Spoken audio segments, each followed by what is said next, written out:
The cover page of Jujutsu Kaisen Modulo Chapter 2, titled Deterrence, features our new main trio in color. A meeting between Jujutsu Society and the aliens was held at the Kyoto Museum of Emerging Science and Innovation. Usami was followed by another suit-wearing man who was questioning his decision to do so at all. After all, the Ministry of Health suggested quarantine and had protocols for risk assessment. There was no guarantee that the extraterrestrials didn't carry unfamiliar diseases or any manner of things that could be harmful to humans. Usami argued that they don't know the first thing about the religion, history, language, or even culture of the aliens.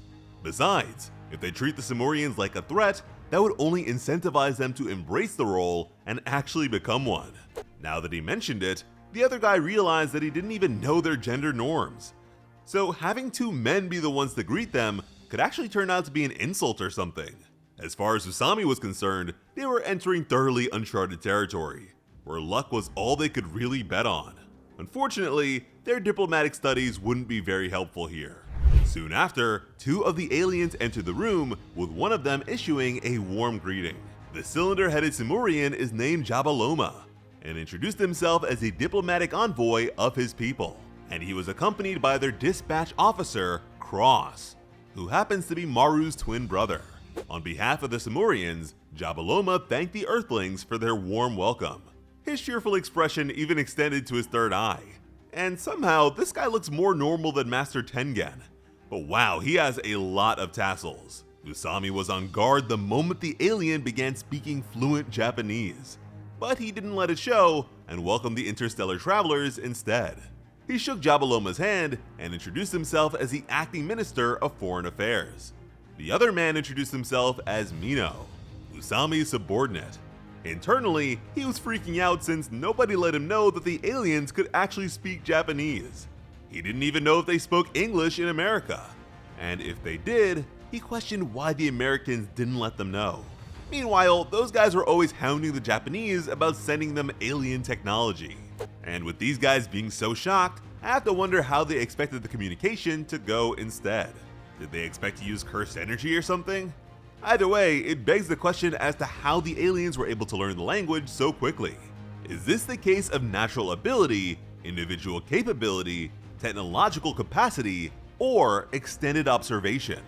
Lastly, the mention of seeking alien technology makes it seem like they've encountered plenty of alien tech before now, which is curious to say the least. Usami was thinking the same thing about the lack of prior information and believed that it was intentional. Ever since the Kyoto Paranormal Resolution, Japan has been very uncooperative, so the international community wasn't inclined to help them out. More importantly, by knowing their language, the aliens held the intelligence gathering advantage. Once they were all seated, Jabaloma requested that the humans consent to the presence of their representative. Usami quickly agreed, although he wondered why they felt the need to ask for permission. The alien diplomat wryly admitted that the notion of being unarmed was moot when it came to their representative, so they wouldn't be comfortable inviting him unless the humans understand that he means no harm. And that is when he arrived. Usami's eyes widened at the sight of the imposing figure. Each and every footfall exuded so much power that Mino couldn't even look in his direction.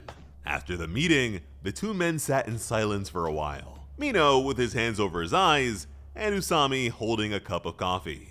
Breaking the silence, the first thing Mino did was ask Usami if he was still alive. When Usami confirmed as much, Mino lamented just how bad their situation is. Grimacing, he could totally see why the higher-ups were saying this situation is comparable to Ryomen Sukuna. Usami was sure that the Simurians could easily take over Japan if they really wanted to. This meeting served as confirmation of their relative positions. But Mino wasn't about to thank them for not invading the country. And even then, he didn't believe that meant conceding to all their demands was a good idea. And here, I'd like to point out that Usami is always wearing gloves, which may be related to his curse technique. Usami mentioned the aliens' request to allow a Simurian envoy to go with sorcerers to school and on missions in disguise. That much wouldn't have been a big deal on its own, but the aliens definitely wanted more. He thought back to when the aliens departed, with the focus being on the looming figure with horns. Usami decided that he would assign the alien envoy to the Okkotsu siblings. Mino was shocked. Despite their talent, he feared that they were way too young for such a task. Usami emphasized that the Samurians are refugees, not invaders. Mino retorted that that was just their current stance. Even if the aliens seemed to be refugees based on the information they were provided, they were still holding onto crucial details. Now, it's important to remember that neither of these guys ever met Sukuna, so it's not like they're accurately assessing this horned figure with the King of Curses in mind. And it is the Samurians as a whole that are being compared to Sukuna's threat level. And mind you, special grade just means the ability to overthrow a nation. So I'm sure Sukuna would have laughed at being directly compared to this one alien. And I'm also confident that if Sukuna was still on Earth, that Samurian ship would have rerouted to the next planet immediately.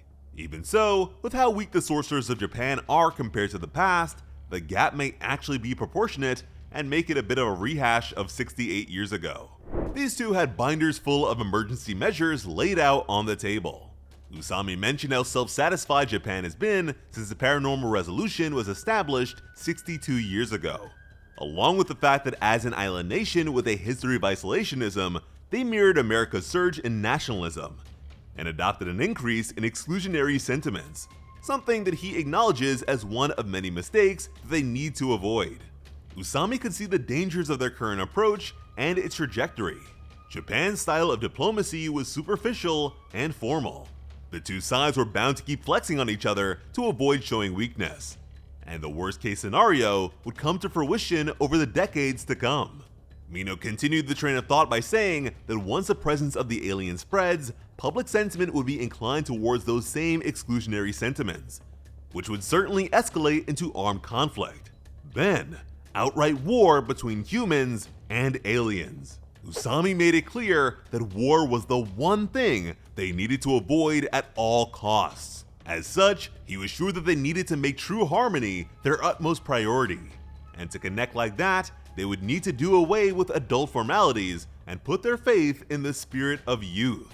Mino wasn't expecting such a passionate message from his superior, but seemed to be in a better mood because of it. Even so, he still had his reservations about leaving the fate of the world in the hands of some teenagers. Welcome to the shonen genre. Usami assured him that adults like them would be pulling their weight too. Later, and elsewhere, Yuka questioned the leap in logic that made her brother suggest that Maru might be an alien.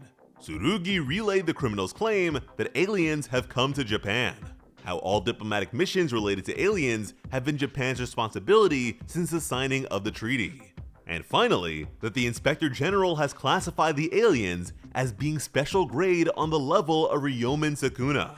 Yuka recognized the name of the infamous curse as the one responsible for the scar on Grandpa Yuta's forehead. So clearly their grandparents never told the story in detail. She didn't see why her brother believed what the guy had to say. Resigned, Tsurugi agreed that the guy was scum, but even if his words were sketchy, his judgment was very telling. Selling Japanese people is apparently a very lucrative facet of the underworld, yet this guy was calling it quits over this alien invasion. If someone like him was giving up, then Tsurugi was sure that the situation must be serious. And he was also sure that Yuka saw what he did. Maru tried to cover it, but he definitely had a third eye on his forehead. Still trying to rationalize, Yuka countered that there are plenty of weird-looking sorcerers out there. Her brother could understand a sorcerer missing eyes, but he's never seen one with extra eyes, which somewhat points to Sukuna and Tengen being related to the aliens since they have plenty of them.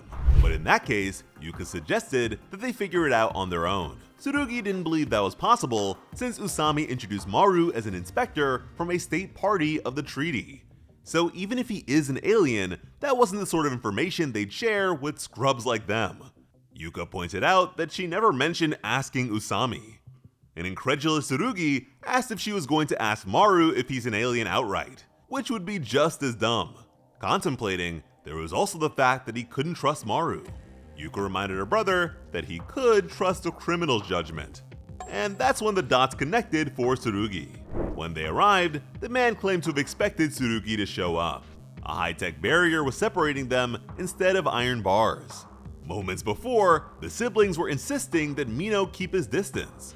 When he asked why, Tsurugi convinced him that the villain might be hiding an explosive cursed object, much to the man's concern. Tsurugi considered the curse user's claim, while his sister was mean-mugging. She didn't like the guy since he seemed to think he was some sort of genius. The smug man claimed to at least be smarter than her. He figured that she's probably useless at anything outside of memorizing things.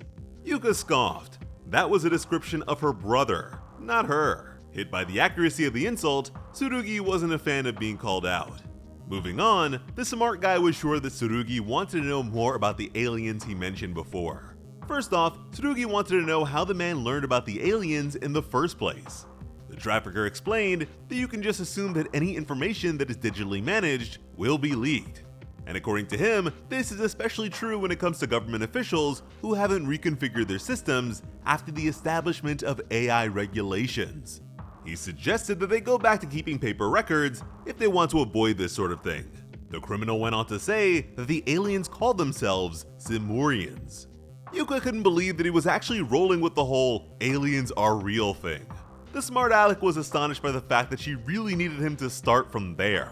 He took that as confirmation that he was in fact dealing with an idiot. A pissed off Yuka asked her brother if she could punch the guy. The man was fascinated by the contradiction. As Jujutsu sorcerers, they delve into the paranormal on a daily basis. Yet here she was, denying the paranormal. Tsurugi took that in for a moment. Then he stated that they were just looking for some sort of concrete proof that aliens have really arrived on Earth. The man told them that there is an alien mothership with 50,000 Simurians floating above the country. Yuka was taken aback by the number. Tsurugi rationalized it as being enough to fill every seat in Koshine Stadium, which is apparently still around in the year 2083. Tsurugi didn't see how a spaceship of that size could be floating above the country without anyone noticing. Their informant chalked it up to a curtain-style barrier technique. Or maybe it was some sort of advanced technology. For all they knew, it could be both. There was no way to be sure. But whatever the case may be, they traveled through space to make it to Earth. Tsurugi has no idea how they would handle the aliens if 50,000 of them can use Jujutsu. And right now, the unknown is a huge contributor to the fear here. But what if it turns out that only the 4 aliens we've seen can actually use cursed energy? The men figured that the aliens were likely to be somewhat self-sufficient on their ship, but as biological beings, they would eventually reach some sort of limit. So supplies would inevitably be brought on board before then. And he just so happened to know that tomorrow at 8 PM, that very thing would be happening in the Kuramayama highlands of the Nagano prefecture. He presumed that the ship's invisibility may be compromised while supplies were being loaded onto it. He suggested that the siblings check it out and see for themselves. Mino was still freaking out about the explosives, but they assured him that it was all fine as they left. Yuka brought up how cooperative the perp was. Her brother was sure that what seemed like cooperation to them was more like treason and rebellion to the higher-ups in control of the information. He didn't need to explain to her what happens to curse users who commit serious crimes. Tsurugi was pretty sure the guy just wanted to stir up some trouble so he could escape in the chaos, and the criminal smugness really annoyed him. From there, the Okkotsu siblings made their way to the Kuramayama highlands. Tsurugi was complaining about the nighttime humidity while using his bracelet as a flashlight. Yuka called out to him. Although they're headed to the top of the mountain, she wondered if it wouldn't also be possible for the ship to be at the base of it. But for Tsurugi, since they were dealing with a spaceship and a mountain, it was only natural to go upwards. Yuka didn't know how to respond to that. But since Tsurugi took off his jacket, she could actually see him wearing Yuta's ring around his neck. Tsurugi clutched onto it and told her that he is not giving it back. He kept walking and mentioned how the 3 great clans treated Granny Maki like some sort of failure. But even so, she never gave up and managed to shut them all up with her true power. Internally, Yuka had to question his choice of words since Maki really just slaughtered her whole clan. Tsurugi let her know that he aims to become just as powerful as Granny Maki was. Yuka considered his words and the path they were both on. It seemed to her like they were both chasing after their own visions of the truth. Now she knows that while she's always wanted the ring back, Tsurugi has always wanted to give it back. Thinking of Grandpa Yuta, she accepted that this was why they both wanted to become stronger. But this thought was interrupted by the siblings having to shield themselves from a bright light and loud noise, which is when they saw the alien vessel with their own eyes. It was like a massive floating pillar. Now they knew for sure that aliens really were on Earth. Staggered, Yuka mentioned the comparison between the alien threat and Ryomen Sukuna. Tsurugi reminded her that their grandparents and the other sorcerers managed to beat the King of Curses in the end. He still wasn't sure why aliens had come to Earth, but he knew that no matter what, it was up to them as Jujutsu sorcerers to handle it. Yuka agreed, since that's what the treaty laid out. Tsurugi also reminded her that their grandparents were both gone, and as the two of them are right now, they have no chance at making a difference. So they both had their goals in mind as they looked at the aircraft. Yuka wanted to be just like Yuta, while Tsurugi wanted to be just like Maki. Unbeknownst to them, Maru was nearby and happily greeting his brother Cross, who he hadn't seen in a while. Coldly, Cross told him to go back to being with the Earthling sorcerers. Maru was alarmed. He agreed, but wondered if that was really necessary. Cross questioned his question. Maru believed that it was obvious that the humans were just like them, that they have good people and bad people. But according to Cross, if their definitions of good and bad don't align, then that fact holds no weight. Maru insisted that they're the same, while Cross pointed out that it's not up to Maru. He conveyed that their opinions are split for the moment. The Simurians are still deciding between conflict and coexistence. Maru scowled. He was sure that conflict would be wrong. Cross turned away. In that case, he suggested that Maru spend more time with the Earthling sorcerers so he'll have more evidence for them to consider. That right now, this was his job as a warrior, which is the first inherently militant designation that we've received from the Simurians. So Maru may have received his role more so due to his strength than any sort of diplomatic prowess. Maru asked his brother if he would be returning to the ship. Cross simply claimed to have a job of his own to handle. Maru called out to his brother again. If Cross wasn't going back to the ship, he wondered if tomorrow the two of them could grab breakfast together. He had been introduced to plenty of things thanks to the sorcerers, and the local food was delicious. Without turning, Cross refused by claiming to be busy. So somehow, this sibling dynamic is even more strained than the Okkotsu one. And speaking of those two, Tsurugi's account didn't have enough funds for the train ride back home. He wasn't expecting that as his sister turned in his direction. She asked what was taking him so long. Tsurugi realized that he hadn't come with his student pass. He needed to relink it. Because of that, he told Yuka to head back without him. While on the roof, a lone Simurian overlooked the illuminated city. Mistaking Cross for Maru, Tsurugi asked the guy what he was doing. Walking towards him, Tsurugi let him know that if he stays there, people might get the wrong idea and call the cops. Not to mention that it was trespassing. He asked if Maru doesn't have rules like that on his planet, now confidently labeling him as an alien. Cross curtly told him to shut up. Maru's identity being revealed during his very first mission with them had to be an annoying blunder for his brother. When Tsurugi was next to him, Cross flatly told the human not to speak to him. And by the time Tsurugi began to turn, Cross was already gone. So now, the sorcerer has a bone to pick with Maru. And this panel definitely reminds me of Megumi. So I wonder how long it'll be before we see more familiar faces, or new ones connected to old ones. And for all we know, Usami could be Megumi's son. The main series of Jujutsu Kaisen was pretty hardcore right out of the gates with its first few chapters, but it sort of had to be to sell itself. With Modulo, we seem to be receiving a comparatively impressive level of world building thanks to all the geopolitics. So I'm eager to see how things progress, and hope you are too. As always, I'm Slice of Otaku. Thank you all so much for watching, and have an awesome day. I love you.